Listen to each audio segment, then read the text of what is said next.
Today I'm going to show you the skills I use for guild versus guild. Also, I'm going to talk about endurance versus evasion.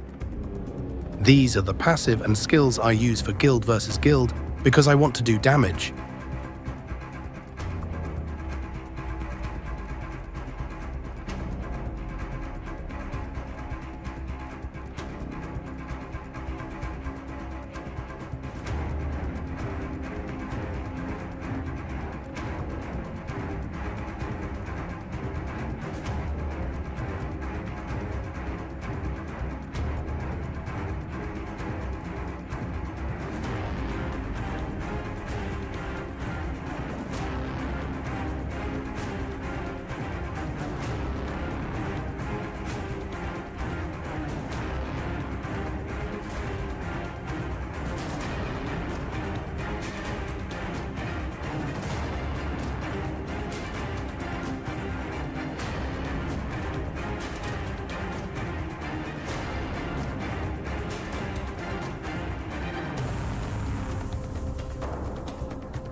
Now take a look at this boonstone fight between Ignaz versus Leandril.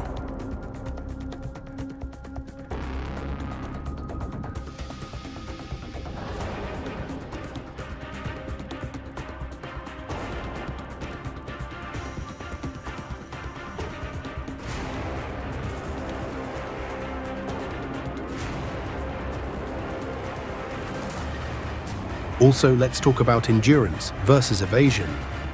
In Throne and Liberty, evasion and endurance are distinct defensive stats that affect how characters handle incoming attacks. Evasion. This stat determines your character's ability to avoid or dodge attacks altogether. The higher your evasion, the greater the chance that incoming melee attacks will miss entirely. Endurance.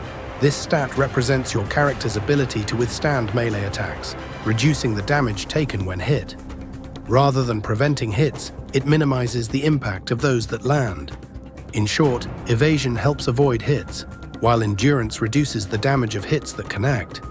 In Throne and Liberty PvP, evasion and melee endurance each offer unique advantages, but which one is better depends on your playstyle, build, and class. Evasion.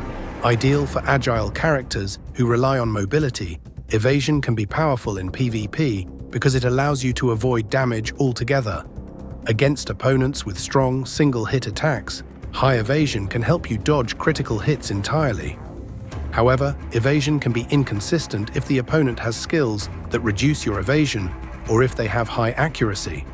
Endurance is useful for tankier builds. Endurance offers consistent damage reduction, making it reliable in prolonged battles or against high-accuracy opponents who can bypass your evasion. For PvP against opponents with sustained damage output, endurance may be preferable as it ensures you take less damage from each hit. In general, evasion might be better for bursty, evasive classes looking to avoid damage altogether. Endurance is more reliable for tanky characters who need to absorb sustained damage. In a balanced PvP setup, many players find it beneficial to have a mix of both, using evasion for burst avoidance and endurance for staying power in extended engagements. But which one is better? For me, I prefer evasion over endurance because if you have a full evasion build, rarely gets CC like stunt. Binds or any other CC depends on your evasion, while endurance only reduces the damage you take from mine and crit hits. And we all know that in Throne and Liberty, once you get stunned, you are probably dead by a combo. But with evasion is hard to get stunned or bind or knockdown.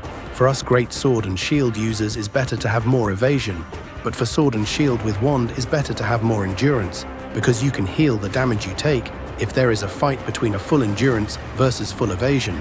The evasion will win because the full endurance player won't CC you while you can CC him all the time. And even if you don't hit super hard on him, he can't restore that health back. So you are going to kill him little by little, while full endurance will try to hit you. But because of your evasion, it's hard for him to hit you, and even if he hits you once, you will have time to restore health because he will be missing skills on you. Also, on Big War you die because you get CC, and while you are full endurance, you will get CC all the time by other players. While if you are full evasion, you won't get CC so often. In conclusion of my future build, I will stay Evasion because it's also better for PvE, while Endurance is useless for PvE.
Check my quest log for this Evasion build and also more builds for your playstyle.